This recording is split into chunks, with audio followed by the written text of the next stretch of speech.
ఈ తొండమాన్ చక్రవర్తి రోజు నేను బంగారు తులసి దళాలతో పూజ చేస్తున్నాను అని అహంకరిస్తే ఒక రోజున ముందు రోజు పూజ చేసిన దళాలు తీద్దామని ఇలా తీస్తున్నాడు పాదాల మించి బంకమట్టి దళాలు కనబడ్డాయి. ఆయన తెల్లబోయి నేను బంగారు దళాలతో పూజ చేస్తాను, బంకమట్టి దళాలు ఎవరు పూజ చేస్తాడు అని ఆ రోజుల్లో మాట్లాడారు స్వామి. వెంకటరమణుని అడిగారు. అడిగితే ఆయన అన్నారు, బంగారు దళాలతో నేనే పూజ చేస్తానని నీకు అహంకారం, అందుకే నాకు పరమ అసహ్యం, అహంకారంతో ఇచ్చినది ఏది నేను పుచ్చుకోను.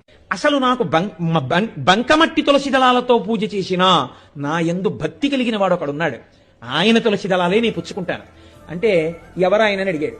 నువ్వు ఇదిగో రాజ్యానికి కాంచీపురం వైపుకి వెడితే అక్కడున్నాడు భీముడు అనబడేటటువంటి కుమ్మరివాడు, ఆయన భార్య పేరు తమాలిని. అతను ఏమీ తెలియదు, గుండెల్లో నన్ను నమ్మాడు.